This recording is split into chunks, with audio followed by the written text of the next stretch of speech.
Welcome back to another episode of Securing the Future podcast. We are real excited. We've got a guest, Dave Anderson, on our show today. We're going to be talking about the startup world. And Dave actually lives on a boat, which we're going to love to hear a little bit about your background, your lifestyle, now that you've got satellite internet everywhere you go, Dave. So as usual, we've got Ramin Lamei, my trusty co-host here. Ramin, say hello. What's up, guys? His classic, what's up, guys, every time.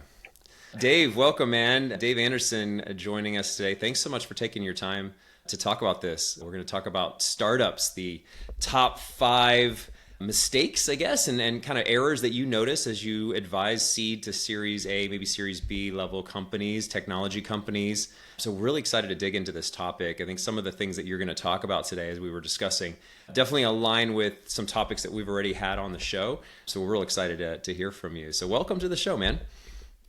Yeah, thank you. Thank you for having me on the show. You're welcome. So wait, let's start out. Love to have you tell a little bit of your background to the audience and why you now have moved into consulting, and then a little bit about your lifestyle living on a boat.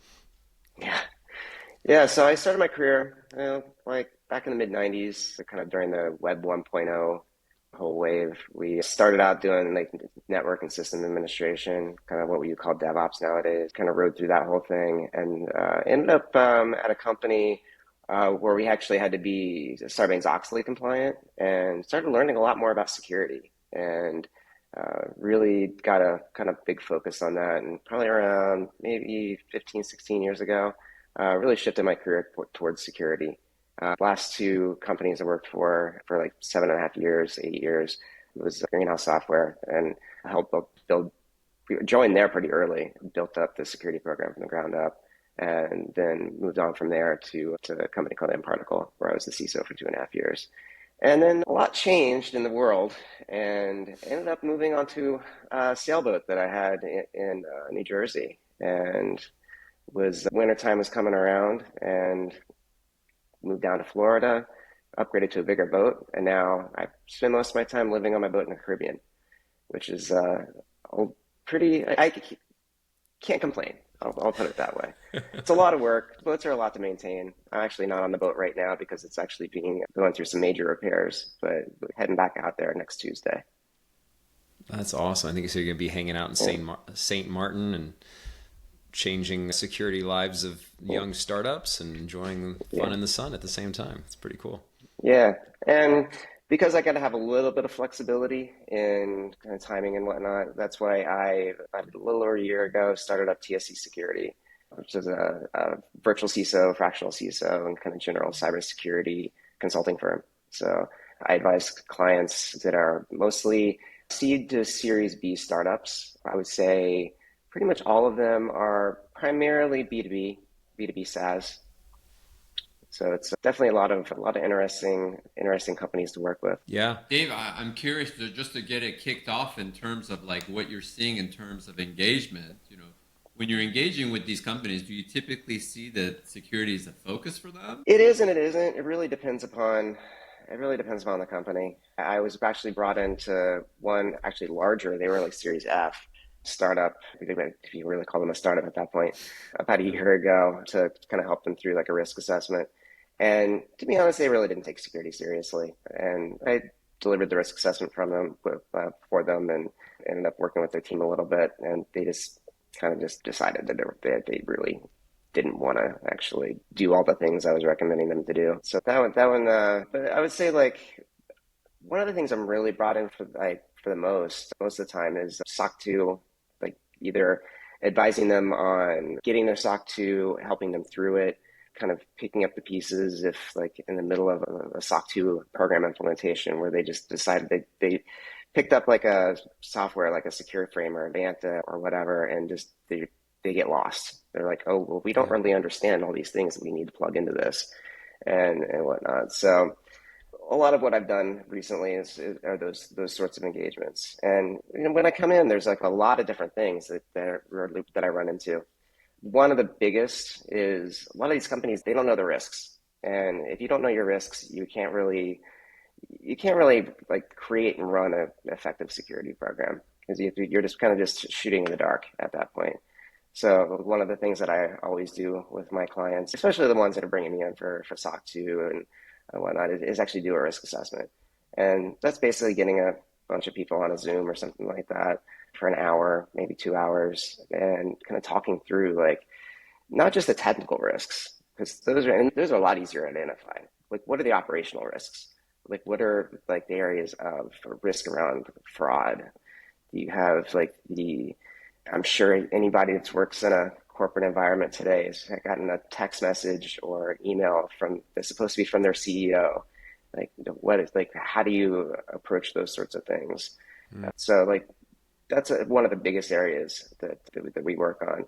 And it's very eye-opening generally for a lot of people when they realize that I was like, oh, we didn't really think about all these different things. And we were focusing in this area when we really should be focusing more in this area. And it really helps them to kind of put the right investment into the right areas in protecting their business. Yeah, and those companies are usually running really fast, right? Like a lot of the companies I've worked with are B2B SaaS. And typically when they are looking at like a head of security, in my recruiting background, they have data of very high consequence, right? And so that's one of the reasons why they're needing to, truly assess the security of their system. But you're right. I think the number one, right? We're going to have five today, folks. We've got number one is know your risks. That's a big one. And I think it's a lot of organizations, because you're running fast, you're moving things into production, you want to build a profitable product, and you're also trying to win those big whale customers, right? And usually you've got these really long questionnaires that are coming in on a regular basis, and they're like, we can't handle this. We need to go for our SOC 2, at least to get some of these questions off the plate of the IT person usually, right? So I don't know, does that resonate with what you step into when you like, what's the number two thing? Like, what is it after that as you're assessing risks? Like, what do you get to next? Yeah, the next one is not investing in IT. One of the things, when you're a small startup, you're 10, 15 people. Yeah, you're not thinking about like, okay, how do we manage our laptops at scale? How do we like manage all of our software as a service? Like your Slack, your Google Workspace, like all the other, like the 15 different project management tools that are out there. And trust me, one of my companies, we had 15 project management tools that people used. The term shadow IT, where they're talking about people going and just signing up for services because it's just a particular tool that they may want to use. Sometimes it's free, sometimes it's not, and they just put it on, and it's not, it just goes on the corporate card, or they just expense it or whatever. The Getting those things under control are really important, especially like these third-party services, because number one, if you don't know about it, you can't vet it. You don't know that your data is going there. You don't know if your customer data is going there. You don't know, like, have any control over it. It's not in your single sign-on if you're using single sign-on. It's not in your risk assessment. You don't know, like, okay, is this a risky service? Do we trust this company, this third-party company, be able to handle our data? So, and those things are hard to do. I mean, there's a lot of different ways you assess that. There's plenty of tools out there. I actually was on a podcast probably like 6 months ago for one company that actually has a tool that's really helpful for figuring out what your SaaS security posture is. But that's another area where if it's not difficult to do these things, and if you're like a seed or Series A startup, hiring a IT person, I mean, it can be expensive. You may not need a full-time IT person. So it's one of those juggling acts. You have to figure out when the right time is to pull the trigger on that. And it's generally, in my experience, is when you kind of get to that kind of 50 people, that between like 35 to 50 people range. Because especially you're starting to get to that point where a lot of times, especially with your Series A, you're starting to actually like get hiring at a higher pace. Yeah. And that's the best time to get these things taken care of. So you're set up for scalability, you're set up for security and whatever, because if you don't do security early, it's much more expensive and much harder to do it later. And I like how you're highlighting, not all security is directly, within security tools and controls. It's looking for other, departments and functions like IT, right? And if you have a good IT department and function and process and procedures, right, you're going to be more, more on the path to become secure, right? It's when you're missing these kinds of functions early in a company's life cycle where you don't, just like you say, you don't have it at the right time. It's just going to become more expensive to add on in the future. You have to go back and fit it in. I was doing an assessment for a company very similar to a post Series A, but they were larger. So they were looking to actually raise for Series B, but they were much larger. A lot more time had passed.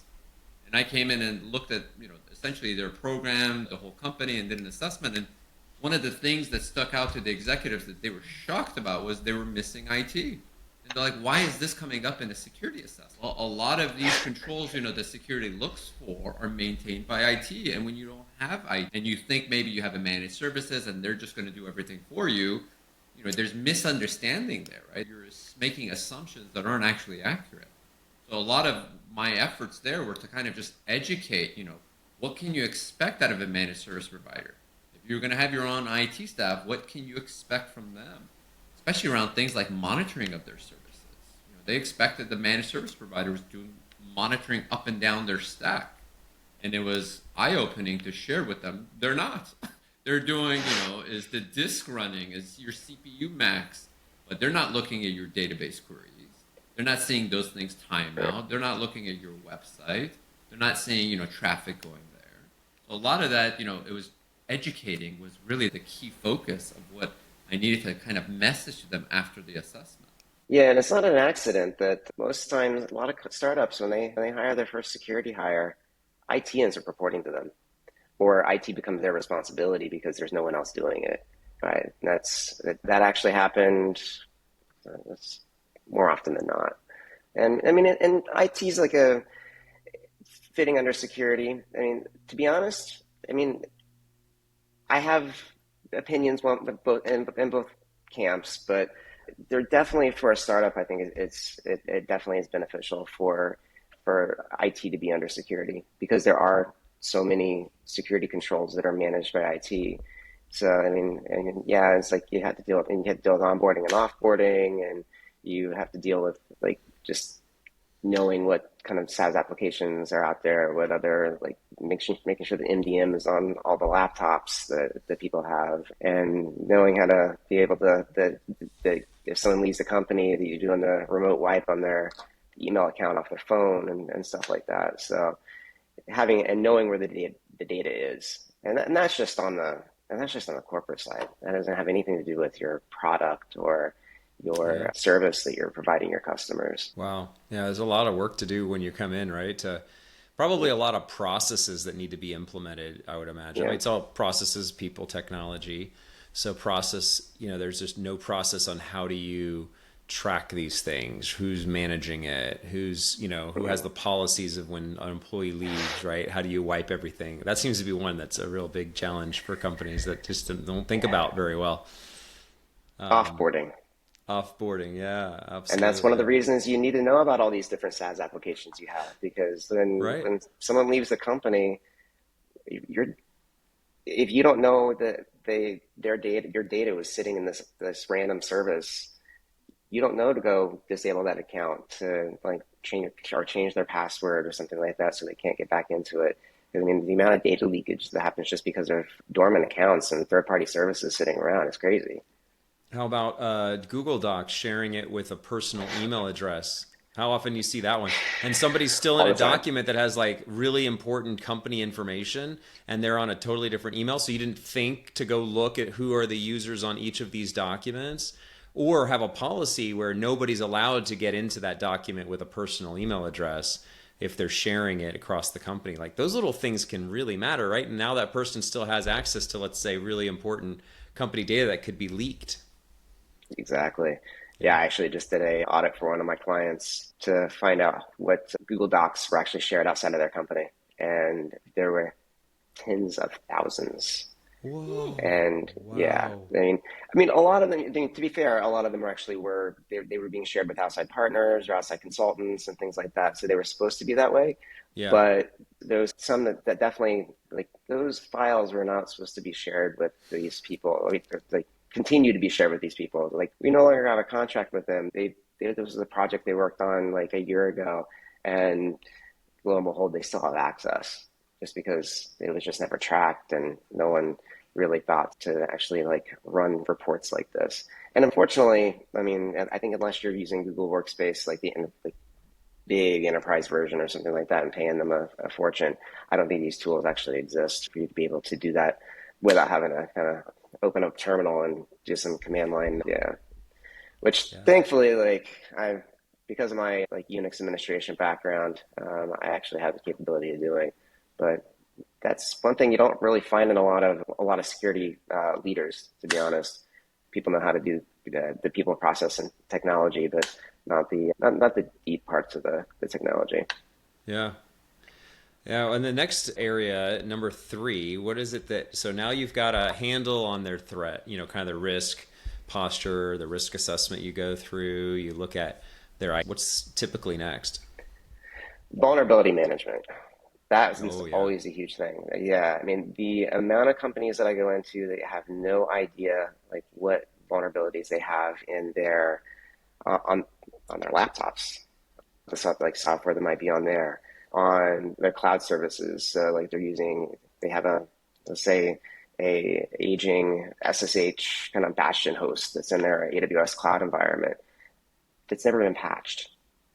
They never take into consideration. It's like, wait, you have this thing that's basically the gateway to your backend environment, and it could be sitting there with vulnerabilities. The Docker and containerized workloads have become a huge thing. Like there's a lot of good tooling to find the vulnerabilities in your Docker images and Docker containers, but the huge number of vulnerabilities that you actually see on those is crazy. And then you have your third-party libraries you might have in your application. There's a lot of good tooling to find the vulnerabilities, but fixing those is really tough sometimes, especially when like you have like Node.js and like any sort of like NPM type of framework that's in there that you're using, which is a core part of your application, but there's this vulnerability in the version you're using, and you end up having to upgrade your entire framework to actually fix it. And that ends up being hours, days, weeks, months of effort that is really expensive for a startup because that's when you're not doing product work. I mean, it's arguable that, yeah, I mean, keeping things secure is still product work because your customers are they're expecting you to be delivering them a secure service. But it's getting these things prioritized and identified first and prioritized is definitely tough. And even some of the most secure companies, they have trouble. They get a critical vulnerability that gets picked up by a tool, and the number one, they have to sit there and it's like, okay, are we truly vulnerable to this? Yeah. How do we fix it? Is it just a quick package update and test it, ship it, and we're good to go? Sometimes that works. And there's other times where it ends up breaking.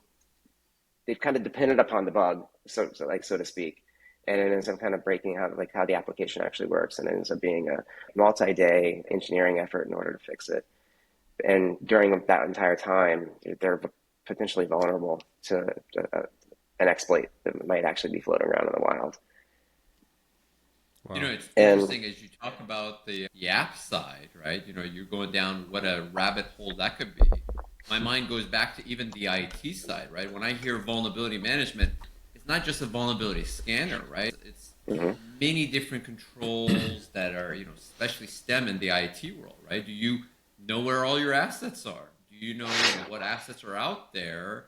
And then what's installed on those assets? A lot of times, especially startups don't have a lot of configuration tools where they can see what's loaded on each system. They can remotely patch those third-party software. So, it's more than just scanning, right? It's kind of having a plan on how do I patch my systems? How do I maintain an asset inventory? How do I whitelist, blacklist, different softwares that I want allowed in my environment? Yeah, maintaining the asset inventory is that's one of those areas if you're in the cloud, it makes it a lot easier. But if you have an office, if you have servers in your office, if you have cameras, if you have the security systems themselves, and they even have vulnerabilities. Because a lot of times the thing that runs your swipe card system for access to your office space is running on a Windows machine.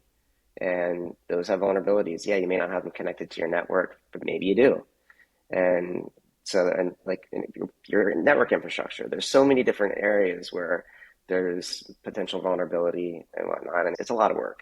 I mean, vulnerability management usually ends up being probably one of the hardest things that whenever I'm advising any of the companies that I'm working with, one of the hardest things to manage. And sometimes you have to be a little forceful on it because it's like, well, we don't want to spend the money on this. It's like, well, you kind of need to.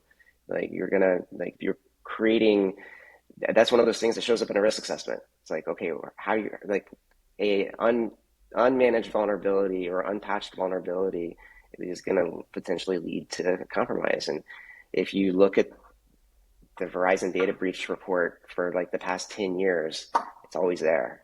And you got any of these like major attacks or major like compromises to these like large companies. A lot of times it was an unpatched system somewhere. And what you're highlighting there too then is like the effectiveness of your program. So it's one thing to have the tools, one thing to run the scans, but then it's like having the hygiene for, here's your vulnerabilities, here's, when you need to remediate them, who owns them, right? Who's tracking that? Who's, following up on these things? It takes bodies, it takes resources to do that, and it's expensive for startups, right? Now have to fund an IT department. Now you need to kind of fund a security resource here to just operate vulnerability management, both on the infrastructure network side, and then you got the app side. The app side's a whole nother world with a whole nother set of tools, right? Yeah, it gets complicated. It gets very complicated very quickly. So that's usually like definitely one of the areas that I see a lot of work needing to be done. What's the main? I think number 4. We talked a little bit before. What's the main reason that companies bring you in? I think that kind of leads to number 4. Yeah. So I'm brought in a lot of times to help with SOC 2. And SOC 2, I mean, it's a mixed bag. I mean, honestly, I think SOC 2 is great because it's done properly. It's basic security hygiene. That's what I like to call it. Like if you actually like have a SOC 2 program, you actually follow it, you actually do it with the kind of the right thought and the right purpose, you'll be more secure than you would be without it.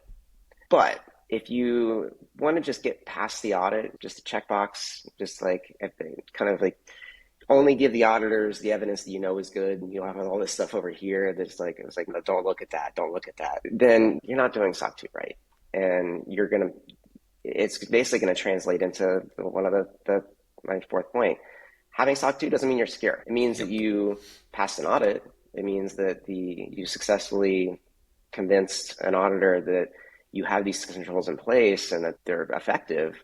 But did you implement the controls properly? Do you know that they're doing what they're supposed to do? Are you just kind of showing? Did the auditor only ask for things related to your internal IT systems, but you have this whole product, this whole like huge AWS environment with 15 different like applications and microservices and so on and so forth running over here in this other area that the auditors need to look at? Like, wow. One of the most common things that I see is like, oh, well, the auditor wanted to see a firewall rule review. Well, you gave them your Office firewall. It's like not what they were looking for. They want to know about that too, but they want to know that you actually are looking at your cloud environment, that you have all your security groups in place, all your load balancers, like what public IP addresses do you have? Like what's your internet facing exposure? And a lot of times that stuff gets overlooked. And unfortunately, like you still get your SOC 2 audit, you still get your successful attestation with that, but when you're not doing yourself any service and you're unfortunately kind of misrepresenting yourself to your customers at that point. Yeah, that's scary, right? I mean, look at, I don't know the details of exactly what was compromised and how, but look at Change Healthcare and how that has affected so many people's lives. I mean, it's horrible to think about how many. I mean, I'm thinking, think of your family members that needed to get a very critical prescription, and now they're waiting because the technology of this system that was people were relying on got compromised. That's a big issue. So, I mean, think of it as smaller scale, right? With these companies that you're advising, their customers might be in, similar critical, important areas. If they're health tech or fintech or Mm-hmm. something that, connects back, it's bad to not address those things and actually present yourself as secure when you're not. Yeah, and I mean it's tough, and I mean because fortunately and unfortunately, I mean SOC 2 has become table stakes for like if you're like any sort of B2B SaaS at this point, you pretty much have to have SOC 2, which is like I said, it's a mixed bag. I mean, I think it's a good thing because it gets people to think about it, but it's expensive. It's or potentially expensive. You can do it on the cheap, and generally when you do it on the cheap, that's when you're kind of potentially misrepresenting yourself. But you can still do it on the cheap and actually still have good, effective security, actually like implement the controls as they're meant to be and be able to kind of have a proper representation of what your control environment is and what your security posture is. Dave, as you work with C to Series B, I'm curious, do you typically see any security staff members, or are you looking at generally companies that are still trying to figure out, do they need a security department, or they figured out how to do SOC 2, but they haven't really built a program beyond that? What do you typically see there? Yeah, a lot of times, there is no security team. The people who generally are handling security or security related stuff is like the CTO and whoever the DevOps engineer is. And those generally end up being the two people that I end up working with the most, and because they're really doing the technical implementation, especially when it comes to SOC 2 and implementing a program, doing the technical implementation of those controls. And I mean, if it's secure, bringing in a full-time security hire is expensive. And Oh yeah. if you like to bring in a security engineer, I mean, we're talking probably 180 to $250,000 a year. Yep. If you want to bring in a director of security, I mean, that's probably at least that, and probably in the upwards of 300,000. And then if you want to actually hire a CISO, we're talking at least 300 to like $500,000 a year all in. Yep. It's a lot of money, and that's why companies bring in someone like myself, because a lot of times you don't need a full-time security hire. You need somebody to come in, help your existing internal team to get through like the various things, figure out what your kind of security strategy should be, and let your internal team actually be able to do the implementation. And I help out with a lot of implementation and everything as well. I mean, because I do have the technical background. So, for one of my clients right now, I'm actually basically I was brought in because they did a reduction in force and let their security team go. So obviously they brought me in to pick up the kind of the day-to-day kind of managing security, and they had to scale down the business and everything. So I'm helping them figure out, okay, well, you don't need all this tooling. Like you had Sneak, you don't need it anymore because you don't really have anybody that's going to sit there and manage it. And you have all these other tools that like kind of do the same thing, and so on and so forth. So it's definitely challenging to do those things as a small startup. As you talked about the different roles you need, it's important to also highlight like a startup doesn't need, like, for example, just a CISO, right? They need someone that can be hands on, Yep. Mm-hmm. in front of like the tools, setting tools up. So it's hard for them to look at like the enterprise type roles at startups. Startups need like maybe one resource, but that can do many different functions and wear many different Mm-hmm. hats and be able to take on that kind of work. And if they hire a CISO early before they have any staff members, well, that's great, but who's going to do the work? Oh, and that's why you see a lot of job posts out there for CISOs that they want to have software engineering experience, like Yep. DevOps experience, like know how to and the responsibilities are including like actually hands-on IT work and hands-on cloud security and cloud engineering work. Like it's at that point, it's not a CISO. That's like that's a security, but yeah, I mean that's really a security engineer who understands policy, I guess is really what it That's a comes good way down to to, put it. which is what a lot of companies need. But why calling it a CISO is a little kind of a misnomer. We do throw that term around a lot in this industry, don't Yeah. we?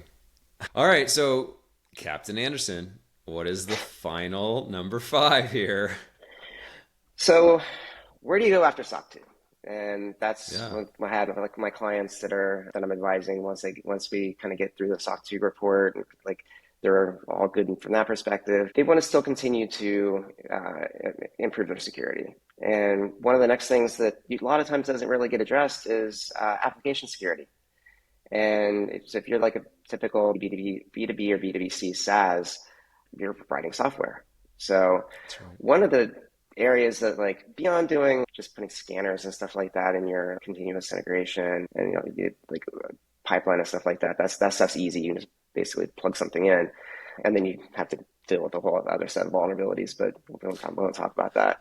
Is starting to do threat modeling.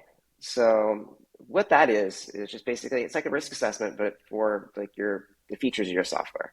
So you're writing a new piece of software, or a new feature for your web app. Think about what are the different ways that someone could abuse it. And when you're putting that thought into the initial design process, you're, as I hate to use the term, but shifting security left. It's moving it to the beginning. And when you do that, you end up saving a ton of money because instead of having to go patch some vulnerability that came up that a penetration tester found that like a year after the code was written that could end up taking days or whatnot of engineering time to actually fix. Put these things in first. Think about like, okay, an attacker, you're changing your login screen or something like that. Like how many different ways can an attacker like go at this thing? What about brute force protection? Are you doing any sort of single sign-on? Just think of all the different ways that an attacker can actually do something bad to it. And a lot of times too, the nice thing you get with that is it helps with certain classes of bugs, especially if you do test-driven development, because you can just write tests for all these different scenarios, and you end up having a more robust, more secure app with hopefully less bugs. Yeah, that's great. Well, we've got 5 great tips for startups that, I think in this time, the need to be educated for these companies that are innovating and driving a lot of the change that we see in society, it's really helpful to take time to listen to this kind of a talk, right? And really understand some of the things you can do better early on. Dave, we always like this last question of our show is typically around the future. What do you see in your world coming up in the future here for SaaS startups that you work with that are going to be maybe new security threats, or is it going to be just the same stuff that we're seeing like we talked about? I mean, this is not rocket science, but it is things that are constant and consistent. Yeah, I mean, to be honest, it's usually if you're not getting the fundamentals right, it doesn't matter what the new threats are. I mean, a lot of times the new threats are just a rehash of some sort of other existing flaw or existing lack of security control. And I mean, malware is malware, but how it's getting to your system is a different way. Social engineering, I mean, I'm still blown away. That's still a considerable attack vector. And it seems to be only getting worse, and that they're getting more creative, and so that's definitely one of those areas. And to be honest, especially you mentioned Change Healthcare, they sent $20 million to those attackers. That's a huge payout, Huge. and that's only Motivates going to them. motivate. Yeah, it's only going to motivate more people to do more things, and like it usually ends up being they get it in very simple manners. And so, like, honestly, we got to fix the fundamentals before, like, we can really, like, focus on what the kind of the new emerging threats are. Because the new emerging threats are really just, like I said, I think it's a lot of times it's just a rehash, just some modernization of some sort of other existing thing that's been battling for years. Yeah, well said. Yeah, Ramin, to last kind thoughts? of add to that, it's important to, like you said, to get the foundation right before worrying about, what is AI going to do to my industry, right? Well, you have a security awareness program where you're educating users not to click on phishing emails and doing simulated phishing testing. That's minimal effort, right? A minimal cost, but Hmm. are you doing it? Like that's a good hygiene practice before you go worry about is AI, are you securing your AI models correctly? Yeah. Yeah, and that's actually something I'm about to kick off with all my clients, offering the phishing testing for free. But it's like if you're Love working it. with me, I'm just going to include that because it's just important. Yeah. to understand that risk vector. Dave, the only other thing I would just highlight, and I think you talked about it, but I think it needs a highlight before we go, is when you think about how a startup makes decisions, they make decisions very quickly and they make it based on short-term and long-term things. What I've seen be a bad pattern is when they make decisions and they don't document risks and they don't revisit risks. And I've seen that Right. be behavior that leads towards many bad decisions that build upon themselves over time, where by the time you bring in a Dave to do a risk assessment, it's hard to unravel how this executive team has kind of got into the pattern of making decisions very quickly, but then they don't really look at the whole picture, and they've been accepting a lot of risk that they wouldn't if they knew the full picture and they knew what their options were properly, and then they Right. had to visit these decisions 6 months down the road. I think that's something that I struggle with educating, especially in the startup space, is think about how you're making decisions, not just the security decisions, but decisions across the board. And are you looking at these decisions short term, long term? And then are you ever revisiting your decisions and saying, did I fully understand all the risk I was taking? Yeah, and that's a lot of times if because it's like the SOC 2. It's another example of SOC 2. You do your risk assessment to make the auditors happy, and hopefully you did a good one. But a lot of times you don't usually end up revisiting it until the next year comes around. It's time to do your SOC 2 again. You're like, oh, we had all these risks that we identified. Yeah, we put some controls in place and fixed a couple things, but there's these five that are just still sitting here that we never did anything with because we just didn't follow up on it. Mm. So having good follow up on your on risk is a huge thing. And like you have to look at and that's one of the areas where having responsibility assigned to somebody for those risks is important.